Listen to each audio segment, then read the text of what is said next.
If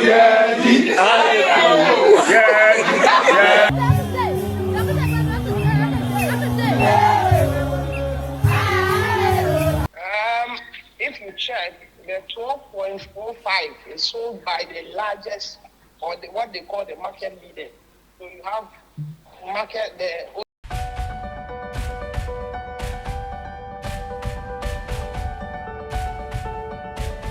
Hello there, welcome to another exciting edition of Let's Talk Ghana here on Studios 2 Television. The Institute for Energy Security is predicting a marginal decrease in the price of petroleum products at the pumps. That decrease is one of the many things we're seeking to find out whether or not it can be attributed to government's much touted gold for oil program or the exigencies on the world market, and the recently stabilized cedi can be attributable to the marginal decrease. Here on Let's Talk Ghana, we subject that to some analysis and get understanding from the Institute for Energy Security as to why they are making the prediction and what it means for your pocket. Much later though, James Gyakye Quayson is expected to be sworn in on Tuesday as a new member of Parliament for Asin North. What then becomes of the Supreme Court's order to have his name expunged from the records of Parliament, even as the House continues to battle how they should go about it? The NDC minority, though, are in celebratory mood. We get details for you and explanations from a legal expert.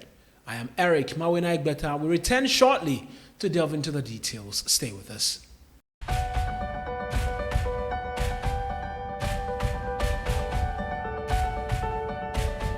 You're welcome back to Let's Talk Ghana here on Studios 2 Television. This show airs every Mondays, Wednesdays and Fridays on Studios 2 TV, on YouTube, same as on Facebook. Let's get into the details. And you may have seen the price hover around 12 cedis 45 pesos at the major outlets, but in other outlets it's going for as low as 11 cedis 20 pesos and the likes. For the next pricing window, which started on Saturday, which is the first pricing window for the month of July, the Institute for Energy Security is predicting a marginal decrease in the price of fuel. What exactly is accountable for this decrease? Let's get into details of a statement issued, which they seek to paint a picture for us. Then we seek to go on the telephone lines with one of the analysts for a lot more details. So that statement is coming up on your screens now, where amongst many other things, they seek to paint a picture of what the prices on the market is. And so, as of the last check, the average of gasoline, gas oil, and liquefied petroleum gas is pegged at 11 cedis 80 pesos and 11.83 and 10 cedis 30 pesos per kilogram. That's for gas, as per the Institute for Energy Security. What are the prevailing circumstances on the world oil market? And as of the month of June ended, crude prices were still trading far below the projections by analysts the beginning of year 2023, with several factors having to play for it. But amongst many things, the world fuel market, as per IES monitoring prices of petroleum products on the international market for the second pricing window of June 2023, as published by the Global Standard & Poor platform, reviewed closing prices for gasoline at 811, 709 and 306 per metric tons respectively. And so the local forex situation of the country as well comes to play, and the Institute for Energy Security mentions that as well. And then they look at all of these to draw the conclusions that there will be a marginal decrease. Adam Yakubu is one of the research analysts. He'll join us on the telephone lines now for a bit more as to what this means and what it could mean for your pocket, and whether or not it will have a cumulative effect on the prices of goods on the market. So Adam Yakubu is a research analyst with the Institute for Energy Security. He's joined us on the telephone lines for a bit more. Mr. Yakubu, many thanks. So based off on the research and the analysis from the IEA, what is influencing this projection of a marginal decrease? Yeah, so what is going to happen in the first 2 weeks in July is that the prices of gas oil, that is diesel, and LPG are expected to do some marginal falls in prices as a result of activities on the international raw market. Over the past 2 weeks, in the middle of June to the end of June, the market has seen some relative stability with gas oil and gas LPG dropping its prices between 2% and 3% respectively, whereas gasoline, on the other hand, with a marginal increment, which is not, or likely analysts will say is insignificant to influence any price change. The domestic forex market saw the Ghana cedi lose a little below 1% of its value, which is also insignificant or negligible when you are doing any analysis. So for which the international price reductions of 2% and 3% experienced by gas oil and LPG would then drive the market on the domestic market to mean that prices could likely come down between these margins of 2 and 3% for gas oil and LPG respectively. So 2 and 3% now on the average, you say based on your own paper, you say that it's hovering around 11 cedis, 80 pesos. So when we say 2%, are we looking at around 11 cedis, 50 pesos now as an average for prices? Yeah, so what it would look like in real terms is that currently the national average rate for gas oil is about 11 cedis, 83 pesos. It could come down to 11 cedis, 40 pesos, sometimes 11 cedis, 50 pesos, plus or minus, depending on also the OMC that you are dealing with. The prices might just be hovering around these numbers that we look at. How much of this decrease is attributable to government's Gold for Oil program? Because in recent times, none. As we stand now, the Gold for Oil policy is not in any position influencing international prices, and it doesn't even translate onto domestic. We have some information that is not yet conclusively verified, and so we cannot put it out there on Gold for Oil. But what we are reporting is what the market looks like. And so it cannot be attributed anywhere to Gold for Oil. Right. Is it the case, and this is just education as well, is it the case that, and just to add, there's a bit of a noise and your voice is not really so clear, so if you could kindly reposition for us as well. Is it the case that the Gold for Oil policy is not bringing enough to influence consumption, reason for which it cannot play a role in any way or form? Yes and no, in a sense that the policy as it was announced was a temporary measure to halt the depreciation of the Ghana cedi, right, which to some extent have been achieved. So the policy's objective for which it was brought likely has been met. So it's like we are going back to the original arrangement that had existed on the market. And also, the international activity on the global oil market is affecting the domestic activity because the collapse of the Silicon Bank and the other bank in the United States of America, they push crude oil prices to crash. The prices have not recovered. And so, because crude oil prices are under trading or the prices are down, it has translated onto the fuel market, which is where we get the petrol, the diesel, and the LPG. Right. And so, if these markets have lower prices, naturally we would have lower prices on the domestic market. But which is what the Gold for Oil policy was seeking to do. So, in effect, the international market activities, even by itself, corrected what we were trying to do through the policy. And so at the point, the policy, remember, the policy when it started, we had said that it is going to introduce some elements of extra cost. Right. Likely with the introduction of the one who was going to be doing the matching, the middleman sort of. Because the one, immediately when you introduce another leg into the market, which is the supplier and the demanding person or the buyer, you are introducing a third party. that person is going to charge you on every liter a cost. Right. Right, which they will call either a margin or a commission. So when you introduce that, then the buyer will then feed it into pricing, which would mean that the likelihood of the program selling at higher prices when the open market is low is very high, because there's another layer you have created, right? And so in a time of lower prices on the open market, the gold for oil program could be trading at higher prices because of trying to meet this cost needs, right? Right. And this is what we had made public when the policy was introduced. Right. And now the international market has corrected the misnomer we were trying to correct through the policy. So I don't think the policy. Just a final bit on why the crude oil market has crashed as a result of the Silicon Valley Bank issues, and we're not really seeing its benefits here in terms of a reduction in fuel prices, because we're still around 12 cities at your premium fuel outlets.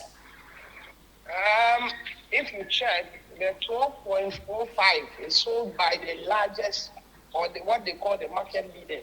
So you have the OMC centers, Shell, Total, Go Energy, who are market leaders. And so they can charge those prices. But check, on the average, almost every fuel station or OMC, aside these three, is doing around 11 something, 11 point something. Right. That should tell you that the big guys sometimes also, they take advantage of the fact that they are big guys. And that is accepted because of the network they have, because of the facilities they have. So their prices are not like what we see with the smaller. So even if you check our release, you will see that we have listed OMCs with the minimum prices. With the minimum prices. Yeah. Right. Mr. Yakubu, I appreciate that you could provide these explanations to us. Thank you very much for having me. Right then, that's Adam Yakubu. He is a research analyst with the Institute for Energy Security. We'll go on a break. When we return, we'll get into the swearing in of James Gyakye Quayson and the celebrations from the minority side. Stay with us.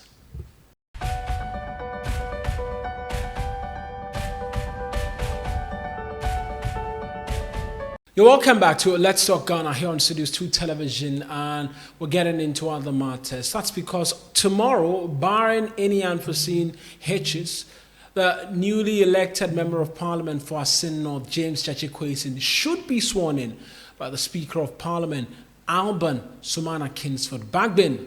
That is because the Speaker has been away from Parliament for a while. Amongst many things, was visiting media houses on improving relations and increasing or improving Ghana's ranking on the World Press Freedom Index, amongst many other things, in his position as Speaker of Parliament. While he was away, there was an election which we brought you details of here on Studios 2 Television, where our cameras were. We caught glimpses and details as to how it all transpired. The eventual winner, which we saw in our previous edition, James Gyakye Quayson, is expected to be sworn in now. And there are concerns as well because the Supreme Court in May 17, when it ruled that the processes which led to his first election was null and void, ordered Parliament to expunge his name from their records. The House has been struggling as to how to go about it. And so the questions are, what then becomes of his latest victory and the Supreme Court's request to have his name expelled? I put those questions to private legal practitioner Vitus Bang for some elucidation and education. Here's what he told me in an exclusive interview. Thank you for the opportunity. It is important to note that the two events are separate and distinct in law. So the Supreme Court order basically for Parliament to expunge the name of Honorable Gyakye Quayson, if that order is to be followed, it would mean that Parliament will have to indeed take the steps to expunge the name. I mean, basically take his name out of parliamentary records. And then his re-election means that Parliament has to take steps to reinsert his name. So what it would then mean is that if, for instance, Parliament were to be sending out some correspondence about membership of Parliament as of, let's say, yesterday, let's say 29th June 2023, Honorable Gyakye Quayson's name will be missing from that list. But effective his swearing in, Parliament going forward, Parliament will have to now include his name as well. These are two legally distinct things. It may also mean that some bundle of rights that may be enjoyed by members of Parliament, it may also mean that to some extent he may not be entitled to those unless, of course, from today or when he's sworn in, going up forward, he will probably be entitled to those things. So, yes, the two are distinct, and Parliament may, in order to respect the orders of the Supreme Court, Parliament may consider going ahead to comply with the order by expunging his name and then taking steps to re-include his name effective the date of the swearing in. The concern by and large has been how to expunge the name in the first place before, if we can describe it as a second tenure, can kick in. That's been the challenge and reason why the Speaker was making the argument that they could return to the Supreme Court for modalities as to how to go about it. Really? Yes, in an earlier interview I granted to your station, I did suggest that it was quite a well-established parliamentary practice all over the world for a person's name to be expunged from the Parliament, for Parliament to just simply write on the record expunged date. So, for instance, expunged pursuant to Supreme Court order dated this. Then they put a date. Then going forward, Parliament was now required not to include his name in any future communications. So that was how I explained the process of expunging his name from Parliament. Now with his re-election, what it will mean is that Parliament will have to put his name back into the books, but effective which date? Effective the date of swearing in. Which could be today. So that going forward, Parliament can now include his name. But if you were to ask Parliament who are the members of Parliament as of, let's say, yesterday, his name will not be included. Right. But as of his swearing in, his name will be included. So that's private legal practitioner Vitus Bang with that education there for us. Well, on Friday, James Gyakye Quayson was in Parliament, but not as an MP. He joined his colleagues, the minority in Parliament, where they were in very jubilant mood as to exactly what transpired on Tuesday in Asin North. And on your screens now, that is currently playing, and you can see James Gyakye Quayson in the middle there in all white apparel, and his colleague MPs surrounding him. You can see Afo Tofe and the others, Gisela Tete, and obviously a very, very jubilant mood as they have a cake in front of them, wanting to cut the cake as well. I think, is that Roxanne Nelson Dapiameko I see, and some other MPs. And I mean, they were all in the Asin North constituency to throw their weight behind him, to support him. They manned polling stations to ensure that everything that happened was clean, and to ensure the victory of James Gyakye Quayson and his return to Paris. The first time I'm actually seeing him dance and do a bit more, because all throughout that process he was quite solemn, really, really solemn, and was just praying to God and others that everything will go well so that he can return to Parliament. That wish and that prayer has become a reality, and so his colleagues in Parliament decided to throw a little party for him, and that's in your shot right now. And the song in the background, Funny Fom, Funny Fom, Funny Fom by DJ Azontu, the deputy minority whip as well. I see her in a low cut, and they're now cutting the cake in very joyous mode. Let's just take a listen to the closing parts of that particular video.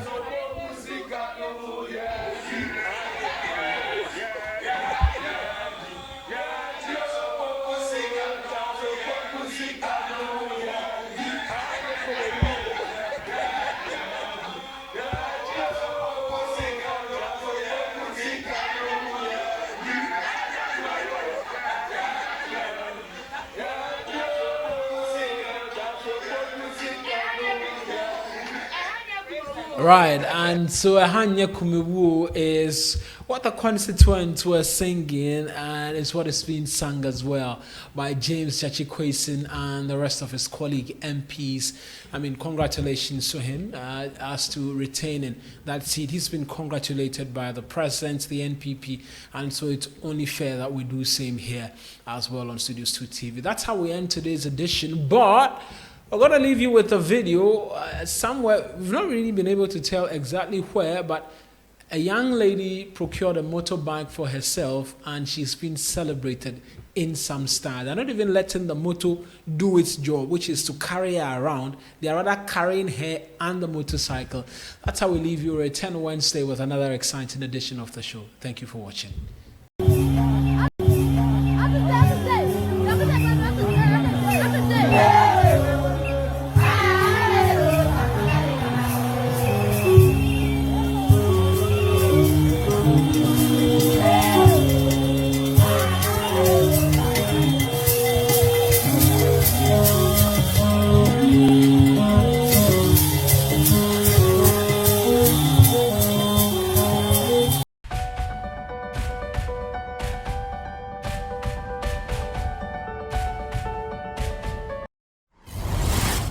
Studios 2 TV.